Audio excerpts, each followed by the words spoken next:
من المؤمنین رجال صدقوا ما عاهدوا الله علیہ فمنهم من قضى نحبه ومنهم من ينتظر وما بدلوا تبدیلا۔ صدق اللہ العلی العظیم۔ خدا کے بابرکت نام کے ساتھ ذکر کا مجلس کا آغاز ہوا۔ خدا کی نعمت پر آج توجہ کرتے ہوئے شکر ادا کریں گے۔ جب ایام عزا قریب آ رہے تھے اور جب مخصوصیاں آ رہی تھیں، اور بالخصوص جب عاشور آ رہا تھا، اور پھر بالاخص جب اربعین آ رہا تھا، ہر دفعہ یہ دعا کرتے تھے خدا بند عالم مراسم عزا، جلوس، مجلس عزادار، ماتمی، ان تمام کی خیریت کے ساتھ ایام عزا اختتام پذیر ہو۔ خدا کی اس نعمت پر کہ بغیر کسی بڑے حادثے، بغیر کسی بڑے نقصان، بغیر کسی بڑے سانحے کے عاشور بھی ہوا، نقصان ہوتے رہے، لیکن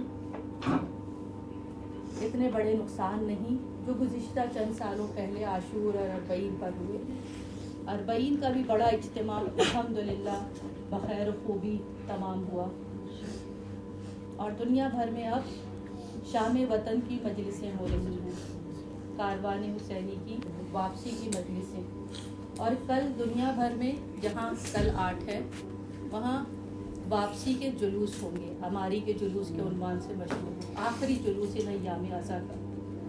اس شکر کے ساتھ کہ خدا کا وعدہ ہے شکر نعمتوں میں اضافہ کرتا ہے، خدا بند عالم کل کا بھی جلوس بخیر و عافیت اختتام کرے۔ تمام ماتمی، عزادار، ذاکر، زوار، عزادار خیریت کے ساتھ واپس آئے، اور جب شکر ہو گیا دعا کے مرحلے پر آئے۔ خدا بند عالم یہ کہتے ہوئے کہ ایام عزا خیریت سے گزر گئے، ہم نے خیریت پر شکر بھیجا ہے، گزر جانے پر شکر نہیں بھیجا۔ جو آیت آپ کے سامنے پیش کی، اسے آقا حسین نے روز عاشور تکرار کیا، ایک سے زیادہ بار پڑھا ہے کہ لوگوں میں سے کچھ لوگ وہ ہیں جنہوں نے اپنے وعدوں کو خدا کے ساتھ پورا کر دیا، اور کچھ وہ ہیں جو انتظار میں ہیں، اور وہ اپنے عہد کو خدا بند عالم کے ساتھ ہرگز تبدیل نہیں کرتے۔ جنہوں نے وعدوں کو پورا کیا، کون سے وعدے تھے وہ؟ جناب ابراہیم نبی خدا جس وقت کعبے کی تعمیر کر رہے تھے اور ان کے نشان قدم مقام ابراہیم پر سخت ہو گئے تھے، اس وقت انہوں نے خدا سے دعا کی تھی کہ میری نسل میں امامت رکھنا، اور اس کے ساتھ ساتھ خدا نے حکم دیا ہے ابراہیم امت کو خانہ خدا کے حج کی طرف بلاؤ۔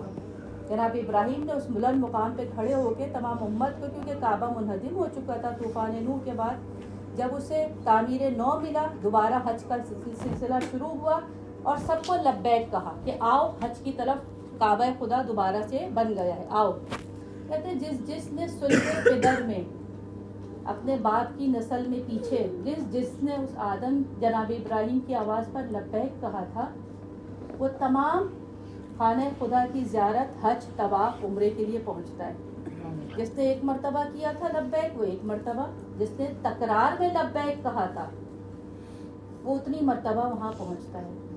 جس طرح صدائے ابراہیم پر لبیک کرنے والا کعبے پہنچ جاتا ہے، اسی طرح ٹیلے پر کھڑے ہو کے آقا حسین نے حل بن ناصر کہا تھا۔ اپنے باپ کے صلبوں میں جس نے اس صدا پر لبیک کہا ہوگا، وہ ضرور آقا حسین کے اس لشکر میں یا لیتنی کنت معکم فافوز فوزا عظیما میں شامل ہوگا۔ کتنے ہیں جنہوں نے صرف روز عاشور 61 ہجری نہیں، آج تک اپنے عہدوں کو پورا کر رہے ہیں، کلو ارسن کربلا نا وسلو یوم عاشورا پورا کر رہے ہیں۔ ابھی ایک ذاکر کا سنا، عاشق نوید صاحب، یقیناً صلب پدر میں آقا حسین کی آواز پر لبیک کہا ہوگا، جو منبر عزا پر شہادت نصیب ہوئی۔ افغانستان میں جمعے کے دن حسین کے عزادار طالب علم یقیناً صلب پدر میں لبیک کہا ہوگا، جو ہمکنار ہو گئے شہادت سے۔ لیکن آقا نے کہا تھا نا، کتنے ایسے ہیں جو ابھی تک انتظار میں ہیں۔ آقا ہم انتظار میں ہیں، ہم بھی اس لشکر حسینی سے جا ملے، ہم نے بھی لبیک کہا ہو، ہمیں بھی شہادت نصیب ہو، ہم زیارت کے آخری جملہ کیا پڑھتے ہیں جب امام کے ظہور کی بات کرتے ہیں اور پھر کہتے ہیں ساحل فرجہ اخرج منہجہ، اس کے بعد کہتے ہیں خداوند عالم ہمیں ان کے ساتھ شہید ہونے والا میں شمار فرما، والمستشہدین بین یدی، خدا ان کے سامنے، وارث حسین کے سامنے شہید ہونے والوں میں ہمیں شمار فرما. یعنی چاہے یہاں پر جسے فطری موت مل بھی جائے، رجت کے بعد وہ شہادت کے لیے دوبارہ کھڑا ہو، اور نہیں تو ابھی شہادت نصیب ہو اور رجت کے بعد فطری موت کے لیے ان کے ساتھ کھڑا ہو.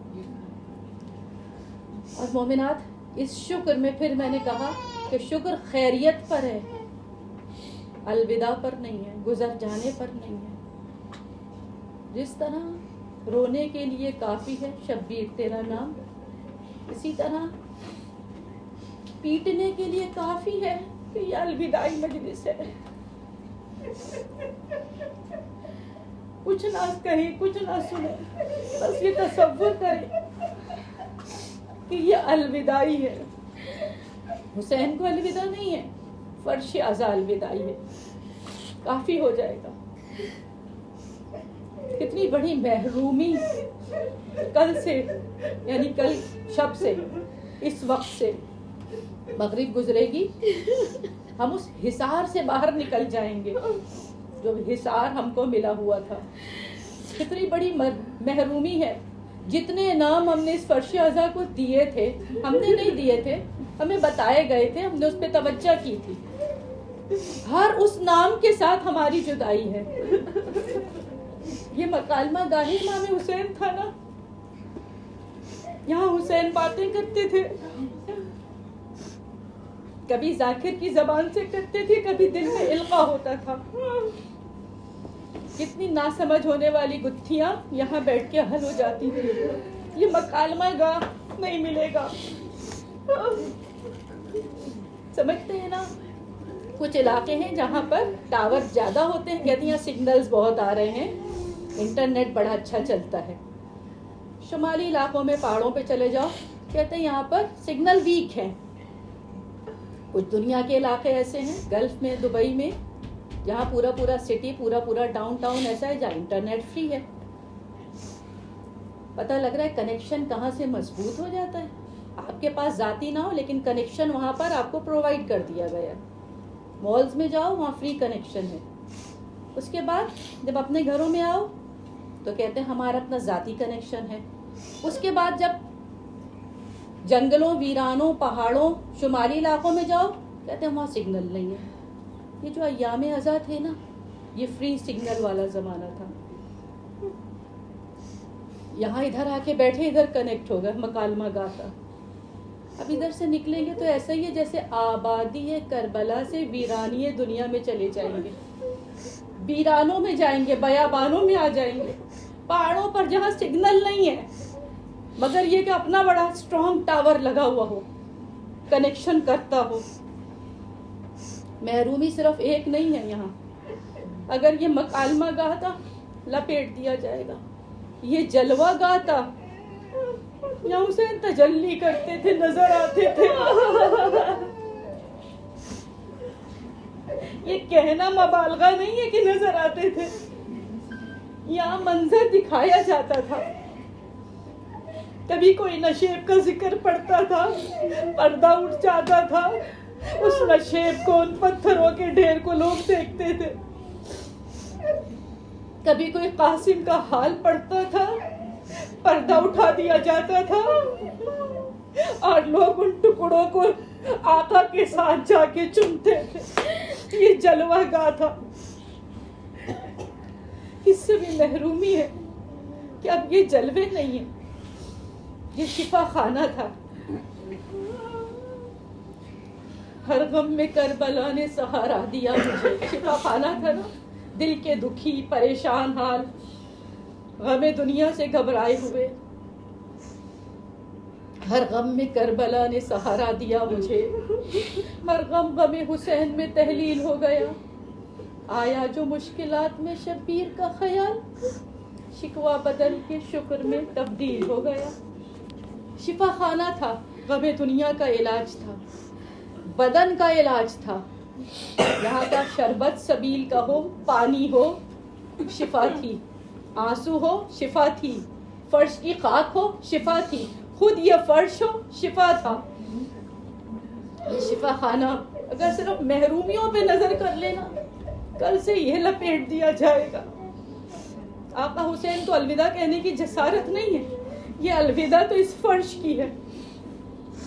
کل یہ بھی نہیں ہوگا. اگر میں نام گناتی چلی جاؤں ہمارا صدمہ بڑھتا چلا جائے گا. یہ درسگاہ حسینی تھا. درسگاہ حسینی کی آج الوداع ہے، آخری مجلس ہے. ہمیشہ کسی بھی درسگاہ کی آخری مجلس پرائز ڈسٹریبیوشن سیریمنی ہوتی ہے کسی بھی انسٹیٹیوٹ کی. ایسے ہی ہے نا. ہم آقا حسین کی درسگاہ میں آئے تھے، اپنا نام کورس میں لکھوایا تھا، کورس ختم ہو گیا، 2.25 مہینے کا یہ کورس ختم ہو گیا. اگلے سال اپ ڈیٹڈ کورس میں پھر جانا ہے.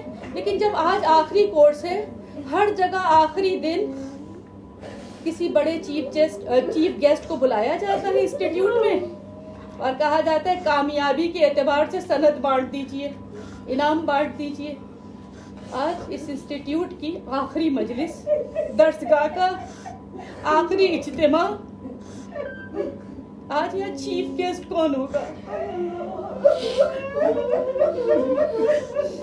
سوچئے، 1 2 3 4 5 رسول بھی ہوں گے، مولا بھی ہوں گے، بی بی بھی ہوں گی، وارث سیدہ بھی ہوں گے. اور جب سب کو شیر بٹ رہی ہوگی نا، کسی کو کہا جائے گا مرحبا اچھا ماتم دیا، مرحبا اچھا پرسا دیا، مرحبا تم نے اچھا انتظام کیا، مرحبا تمہاری خدمت. ہم ہاتھ جوڑ کے کہیں گے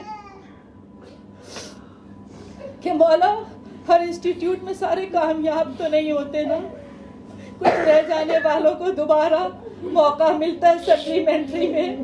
مولا اگر ہم کامیاب نہیں ہیں تو سپلیمنٹری میں بیٹھنے کا موقع دیجیے گا. ہمارا پڑھنا ناقص تھا، ہمارا کرنا ناقص تھا، ہماری خدمت ناقص تھی. مولا خطاؤں کو معاف کیجیے گا. مومنات صرف صدمہ نہیں ہے، پہلی چیز صدمہ ہے، دوسری چیز خطرہ ہے.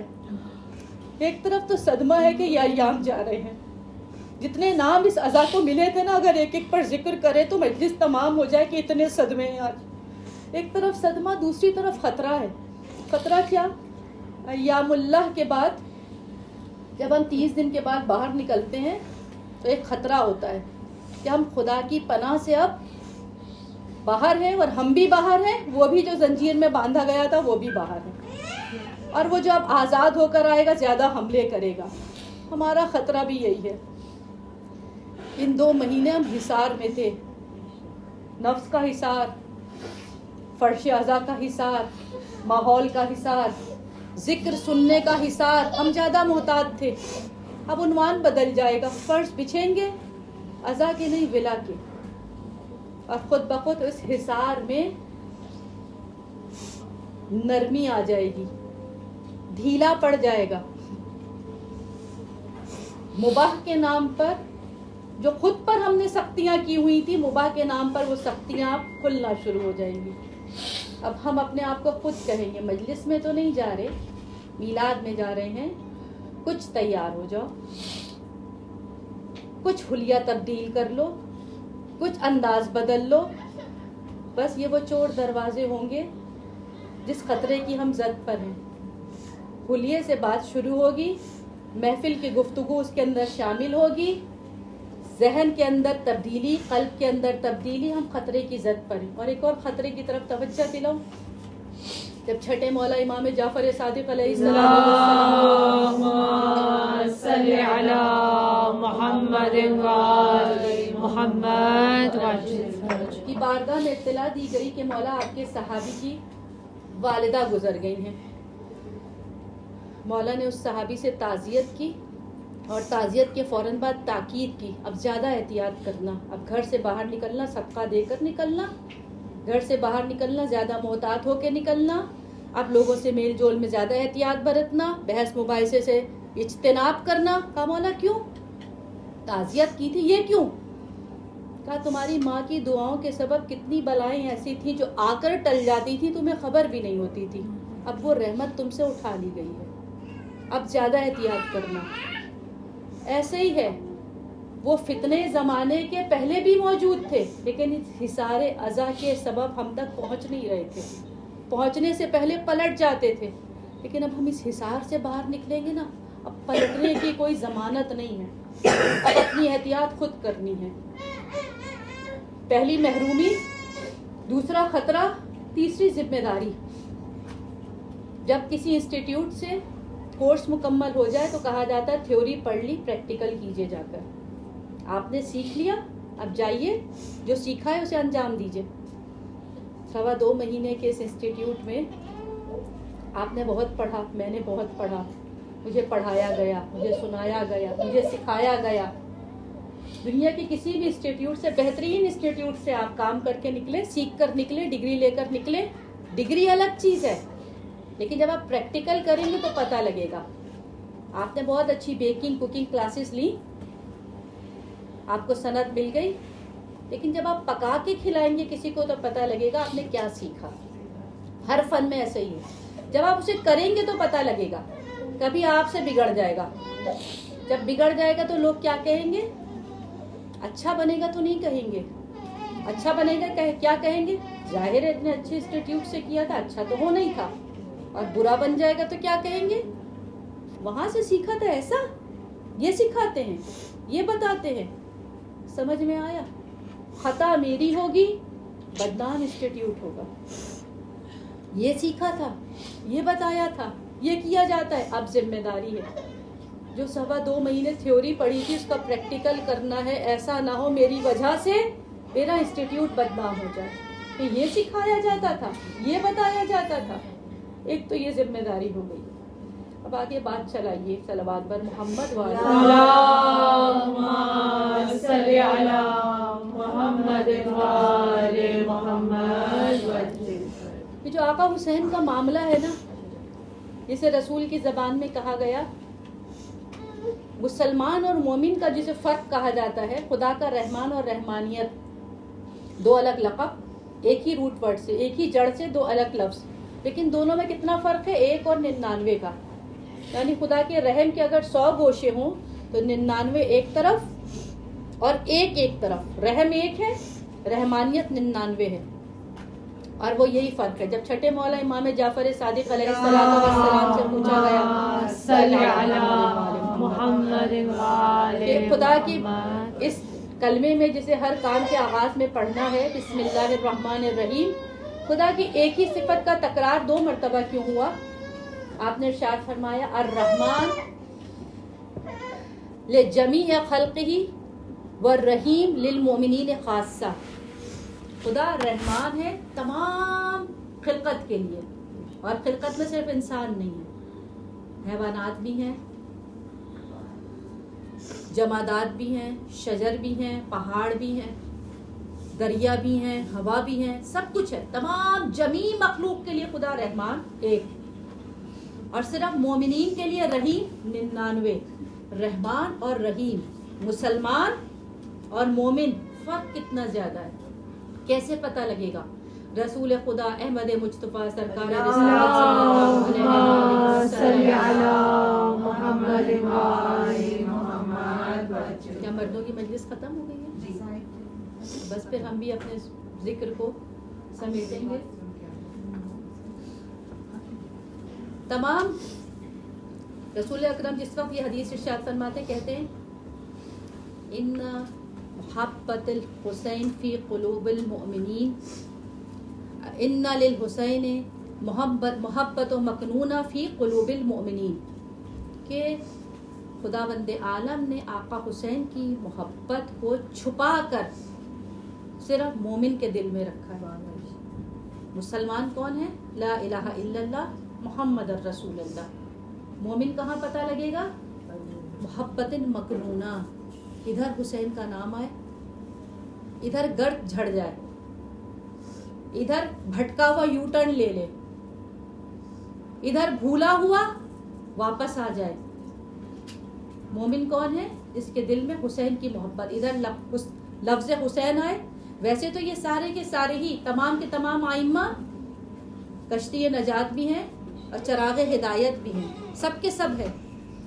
سب کے سب نہ ہو تو 8ویں مولا امام علی رضا علیہ السلام صلی محمد.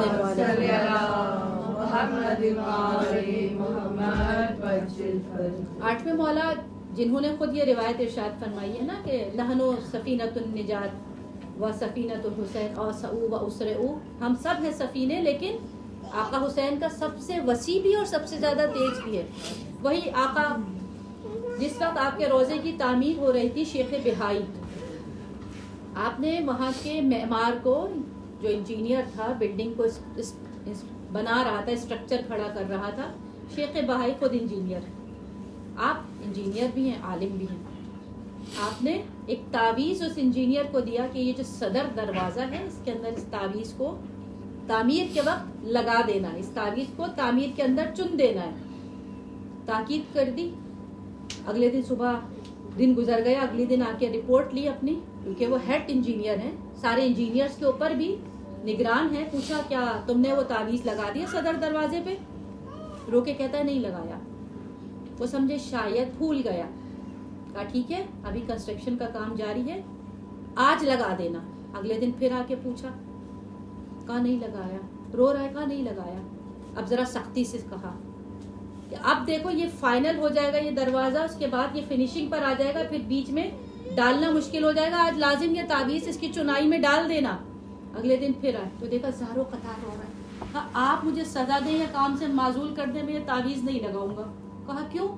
کہ آپ تاکید کرتے ہیں لگاؤ, لیکن صاحب زری میرے خواب میں آ کے کہتے ہیں کہ اس تعویذ کو اس در میں مت لگانا. پہلی دفعہ آپ نے کہا مجھے خواب میں آیا کہ نہ لگانا, دوسری دفعہ کہا نہ لگانا, تیسری دفعہ زیادہ سختی سے آپ نے کہا, زیادہ سختی سے کہا گیا نہ لگانا. جتنا انجینئر رو رہا تھا اس سے زیادہ شیخ بہائی روئے. کہا اب آپ کیوں روئے؟ کہا یہ وہ تعویذ تھا جو اس دروازے پہ اس لیے لگایا جا رہا تھا, اس کی کیفیت یہ تھی کہ صرف حلال زیادہ اس دروازے سے اندر جائے گا, حرام زیادہ اس میں سے گزر نہیں سکتا. لیکن آقا رضا نہیں چاہتے تھے کہ کوئی ایک بھی ایسا ہو چاہے جتنا گناہگار ہو وہ ہم تک نہ آ سکے. گناہگار ہوگا لیکن جب ہم تک آنے کا ارادہ کرے گا اسی وقت اس کی ہدایت شروع ہو جائے گی. وہ نہیں چاہتے تھے کہ کوئی ایک بھی محروم رہ جائے. یہ تو آقا رضا ہے. آقا حسین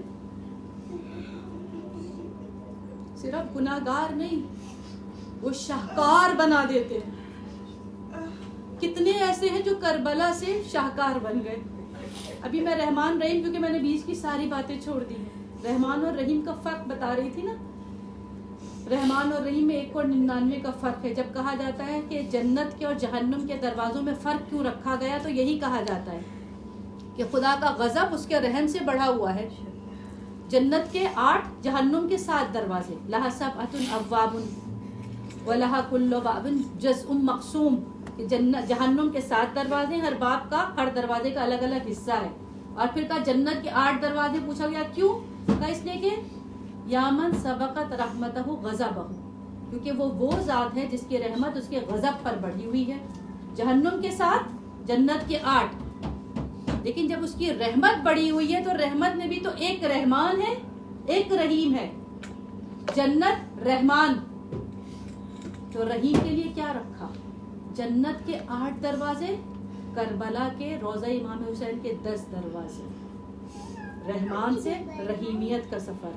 اور جب ابھی شہزادی معصومہ قم کی آپ مجلسوں میں شرکت کر رہے ہوں گے, سنا ہوگا کہ جنت کے 8 دروازوں میں سے 3 کربلا کی جانب, 3 قم کی جانب کھلتے ہیں. یعنی 3 ایسے دروازے ہیں جو قم کی جانب اہل جنت کو اپنی طرف سمیٹ لیں گے. اتنے زیادہ اہل قم جنت کی طرف بلند کیے جائیں گے. کہا جائے گا کہ جو قم سے جنت کی طرف جائیں گے, جو قم تک پہنچے, انہیں شاہکار بھی کربلا نے بنایا. سبحان اللہ. وہ کس طرح؟ خود قم کے بانی, حوضے کے بانی عبد الکریم حائری. کہاں سے بن گئے عبد الکریم حائری؟ خود اپنا واقعہ بیان کرتے ہیں. کربلا کا مقیم عالم تھا, شاگرد تھا, طالب علم تھا. بیمار پڑا، جانکنی ہوئی. عالم یہ تھا کہ انگوٹھے باندھ دیے گئے. آخری علامت ہوتی ہے نا کسی کی، جب پیروں کا دم نکل چکا ہوتا ہے کہ اب پیر ایسے نہ رہ جائے، انگوٹھے باندھ دیے گئے. ڈیتھ ڈکلیئر کر دی گئی جانکنی کے بعد. اور کہا مجھے غسل سے پہلے زیارت طواف کے لیے آقا حسین کے حرم میں لے جایا گیا. میں نے اپنی روح کو میت کے اوپر معلق دیکھا، میں نے رونے والوں کے رونے کو سنا، میں نے طواف میں اپنے آپ کو پایا کہ حرم کا طواف کرایا جا رہا ہے. میں نے وہاں آقا حسین سے توسل کیا. آقا بھی بہت سے کام کرنے کا ارادہ ہے، ابھی بہت سے ٹارگیٹس ہیں میرے پاس، ہدف ہے میرے پاس کہ میں کچھ کروں. آقا موقع دیجئے. حیات سے ہمیں محبت نہیں ہے، اس زندگی سے ہمیں محبت نہیں ہے، لیکن اگر جینے کا دل ہے تو اسی لیے ایک تو ہدف سمجھا دیجئے، پھر اس ہدف کے لیے باعزم کر دیجئے اور حیات دے دیجئے. عبد الکریم حائری نے اس وقت توسل کیا کہ مولا ابھی تو بہت سے ہدف ہیں، کام کرنا ہے، کام کرنے کا ارادہ رکھتا ہوں. واپس لائے گئے، رونے والیاں رو رہی ہیں، غسل کا پانی ڈالنا شروع کیا. جہاں جہاں سے غسل کا پانی پڑ رہا تھا عبد الکریم حائری کی آنکھیں کھلنا شروع ہو گئی. حیات نو ملی. اور جس ہدف کے لیے حیات مانگی تھی، کربلا سے اب قم تشریف لے کر آئے اور قم میں حوضے کی بنیاد رکھی. تو قم جو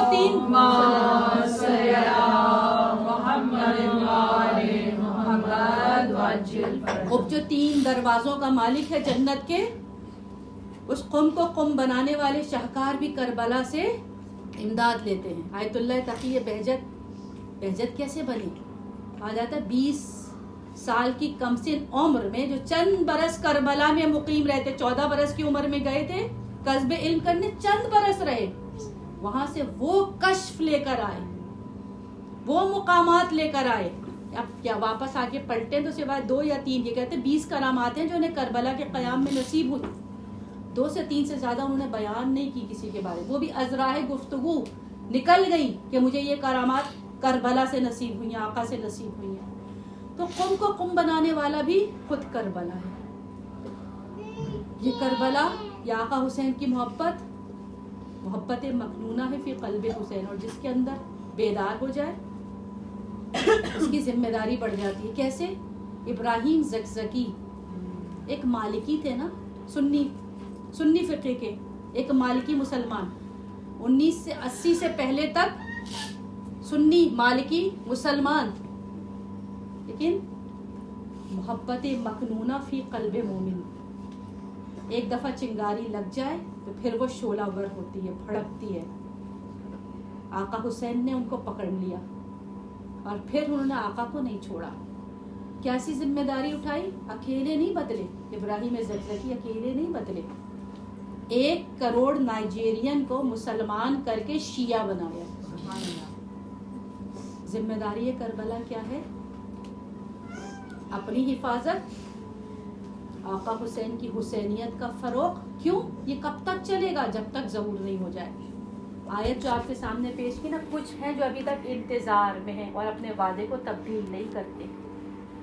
ان ذمہ داریوں کو ایام اللہ جب گزرتے ہیں تو ہم آخری دنوں میں جمعۃ الوداع میں آخری دنوں میں کیا کہتے ہیں کہ جب مہمان رخصت ہوتا ہے تو میزبان اسے پارٹنگ گفٹ دیتا ہے. تو خدا بند عالم ہمیں گفٹ دے، ہدیے دے. ایام اعظم میں ہم یہ نہیں مانگتے کہ ہم رخصت ہو رہے ہیں ہمیں پارٹنگ گفٹ دے، ہم کہتے ہیں ہمیں پارٹنگ ٹپس دے. کرنا کیا ہے؟ اب کرنا کیا ہے؟ بتائیں کیا کرنا ہے، کیونکہ میں نے بیچ کی ساری چیزیں کاٹ دی. آخری پیغام پر امام مولا کائنات علی ابن ابی طالب علیہ السلام صلی علی محمد. ارشاد فرماتے ہیں کہ الا وانکم لا یقدرون علی فاعینونی بورع واجتہاد وعفت وسداد. کہتے خبردار آگاہ رہو، میں جانتا ہوں کہ جو شرائط میرے اندر پائی جاتی ہیں تم اس پر قدرت نہیں رکھتے. لا یقدرون علی ذلک. جب ہم علی کے شیعہ کی صفات پڑھتے نا، اتنی ہزار چیخ مار کے صحابی مر جاتا ہے کہ اچھا ایک شیعہ کا معیار یہ ہے. مولا کہتے جانتا ہوں الا وانکم لا یقدرون علی ذلک، ان تمام چیزوں پہ تم قدرت نہیں رکھتے. لا یقدرون علی ذلک فاعینونی، لیکن دیکھو ان 4 چیزوں پر میری مدد کرنا. فاعینونی، میری مدد کرنا. کن کن چیزوں پہ؟ بے ورعن و اجتہاد و عفت و سداد. اس پر بات کو تمام کریں گے، لیکن ایک کیونکہ کہا تھا نا پارٹنگ ٹپس ہیں، ایک ٹپ اور. پہلی چیز تو یہ ذمہ داری کا احساس کرنا ہے. پہلی ٹپ، ہم انسٹیٹیوٹ سے باہر نکل رہے ہیں، ہماری اچھائی دیکھ کر لوگ کہیں گے ان کو ہونا ہی ایسا چاہیے، لیکن ہماری برائی دیکھ کر لوگ کیا کہیں گے؟ یہ سکھایا جاتا ہے. اس کا خیال رکھیں کہ ہماری وجہ سے ہمارا مسلک، ہمارا فرقہ آنچ نہ آئے. دوسری ذمہ داری، علی جو نقطہ اتحاد ہیں، جو نقطہ اتفاق ہیں. سب جانتے تھے چند دہائیوں پہلے تک کہ شیعہ علی کے نام پر مر مٹنے پر تیار ہو جاتا ہے. ادھر علی کی ذات پر حملہ ہو، ادھر سب جان دے دیتے ہیں. چاہے مذاق میں کوئی بات کرے، ہم لوگ لڑ مر جاتے تھے. بچپن میں اسکول جاتے تھے، ٹھوکر لگتی تھی، یا علی مدد کہتے تھے تو ہماری سہیلیاں ٹونٹ مارتی تھی، کہتی تھی یا علی کہا تھا پھر بھی گر گئی. تو ہم کہتے تھے یا علی کہا تھا اسی لیے تو بچ گیا، ورنہ ہاتھ پیر ٹوٹتا. ہم جو بچے ہیں اس لیے بچ گئے کہ یا علی کا ورنہ سے زیادہ لگنے والی تھی. یعنی ہم بچپن سے اس بات کا جواب رکھتے تھے کہ علی پر حملہ قبول نہیں ہے. علی جو نقطہ اتفاق تھا اسے نقطہ اتفاقی رکھیے، نقطہ افتراق نہ بنائے. ہمارے ساتھ یہ کیا گیا. جو نقطہ اتفاق تھا نا، کہا گیا کسی چیز پہ لڑے نہ لڑے، ذات علی پر لڑیں گے. کسی نے کہا بڑھا دو، اور جو نہیں بڑھائے اسے مقصر کہہ دو. کسی نے کہا جو اتنا بڑھا رہا ہے اس کو یہ کہہ دو. آپس میں علی کے نام پر ان میں آپ یہ سمجھتے ہیں نا، یہ 2 ثقل ہیں، قرآن اور اہل بیت. دونوں ثقلین ہیں، ایک اصغر ہے ایک اکبر ہے. قرآن ثقل اکبر، اہل بیت ثقل اصغر. کہ ہر قاری کو پورا قرآن معرفت کے ساتھ سمجھ میں آتا ہے، تفسیر آتی ہے؟ فقط قرآن پڑھ لیتے ہیں، ترجمہ کر لیتے ہیں، کسی مفسر کی تفسیر سے سمجھنے کی کوشش کرتے ہیں کہ ہمیں پورا قرآن سمجھ میں آیا. تو پھر کیسے ممکن ہے کہ ہمیں پورے اہل بیت سمجھ میں آ جائیں؟ ہم سے جتنا تقاضا کیا گیا اتنا سمجھ لینا. بس ہم سے کہا گیا مودت رکھو. مودت کیا ہے؟ ایسی محبت جو چھپائے نہ چھپے، جو اظہار مانگتی ہے. غم میں غمگین رہو، خوشی میں خوشی ہو، لیکن حدود کے دائرے کے ساتھ، ان کے عمل کی پیروی کے ساتھ. ہم سے صرف مودت مانگی گئی ہے. ہم سے یہ نہیں کہا گیا ان کو پورا معرفت کے ساتھ. اگر معرفت دیکھے نا، آپ نے مشہور حدیث سنی ہوگی، 10ویں درجے پر سلمان ہے، 9ویں درجے پر ابو ذر ہیں. حدیث کیا ہے؟ اگر ابو ذر جان لے کہ سلمان کے دل میں کیا ہے تو سلمان کو قتل کر دیں. جب علی کے معاملے میں ابو ذر اور سلمان ایک نقطے پر مجتمع نہیں ہے تو تمام مسلمان، تمام مومن ایک نقطے پر اجتماع کیسے کر سکتے ہیں؟ اس فساد میں نہ جائے. یہ کیا سمجھتا ہے کیا نہیں سمجھتا. نقطہ یہ ہے ہم سے صرف مودت مانگی گئی ہے. جو مودت ادا کر رہا ہے اس کے ساتھ خوشگمانی رکھیے. اب آخری پیغام کہ مولا کیا ارشاد فرمایا، میں جانتا ہوں تم اتنے باتوں پر ایک قدرت نہیں رکھتے. لا یقدرون علی ذلک فاعینونی، میری مدد کرو. تاکہ میں مدد کس معاملے میں؟ شفاعت کے لیے اہلیت شرط ہے نا.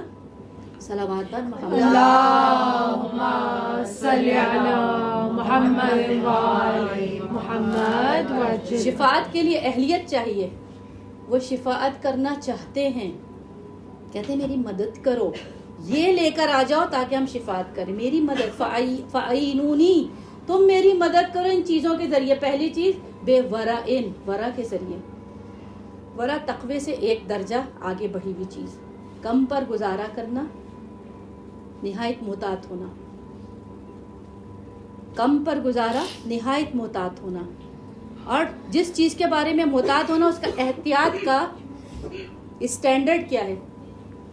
ہر کام کو اس لیے کرو کہ تم وہ اپنے لیے کر رہے ہو، اس کے لیے اس کے لیے نہیں کر رہے، تم یہ اپنے لیے کر رہے ہو. ایک بادشاہ نے اپنے وزیروں کو اعلان کرایا کل کی محفل میں بہترین پھل میرے لیے لے کر آؤ. ایک وزیر اچھا تھا، وفادار تھا، اس نے بہترین پھل چنے، ٹوکری تیار کی، کل لے کے جاؤں گا. ایک درمیانی قسم کا تھا، اس نے کہا